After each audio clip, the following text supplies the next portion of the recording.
तो नमस्कार दोस्तों, आज आपका स्वागत है डिफेंस टुडे में। तो आज हम बात करेंगे भारत की एक बहुत ही अच्छी रक्षा प्रणाली जिसे जाना जाता है कवच के नाम से। मतलब ये भारत के समुद्री जहाज़ों के लिए विशेष रूप से डीआरडीओ द्वारा विकसित की गई है। डीआरडीओ ने भारत डायनेमिक्स लिमिटेड बीडीएल के द्वारा। मतलब ये समुद्र से रिलेटेड जितने भी उपकरण हैं वो ज़्यादातर उपकरणों के लिए मतलब विकास करती है। इसका जो उद्देश्य है वो भारतीय युद्धपोतों को मिसाइलों से बचाना है। तो कवच प्रणाली है क्या?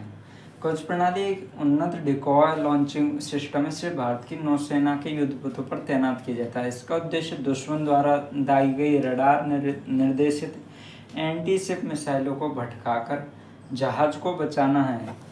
यह प्रणाली जो है मेनली किस पे काम करती है? डिकॉय कार्टेज पे। इसमें एक डिकॉय कार्टेज लगे होते हैं। डिकॉय कार्टेज मतलब एक तरह से दुश्मन की मिसाइलों को लक्ष्य से भटकाने के लिए।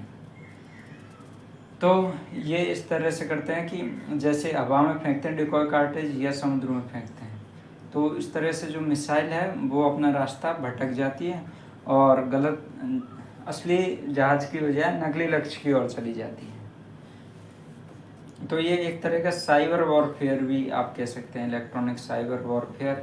तो इसकी जो तकनीक है सॉफ्ट किल है, मतलब इसमें कोई मिसाइल नहीं है। लॉन्च मोड क्या है? ऑटोमेटिक और मैनुअल दोनों।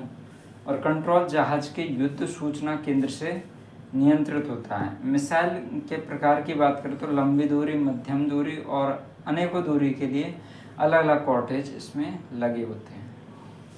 रणनीतिक महत्व की बात करें तो मल्टी लेयर सुरक्षा कवच देता है और मल्टी लेयर डिफेंस भी जहाज़ों को प्रदान करता है, जिससे कि चीन और पाकिस्तान जैसे देशों से आने वाले समुद्री खतरों को रोकने में सहायता मिल सके। और स्वदेशी विकास यह प्रणाली आत्मनिर्भर भारत मिशन के तहत विकसित की गई है, जिससे भारत की नौसेना की तकनीकी आत्मनिर्भरता में बहुत ज़्यादा वृद्धि हुई है। स्मार्ट लड़ाई क्षमता कैसे? कवच जहाज के रडार और सेंसर से जुड़ी रहती है, जिससे तेज प्रतिक्रिया समय के साथ खतरे का स्वतः आकलन कर लक्ष्य से भटका सकती है। कवच क्या करती है? कवच बनाम हार्ड किल सिस्टम की बात करें तो हार्ड किल सिस्टम मिसाइल देता है जो महंगा होता है। कवच जो है मिसाइल नहीं है, इसमें डिकॉय लगे होते हैं जो बहुत ही सस्ते होते हैं।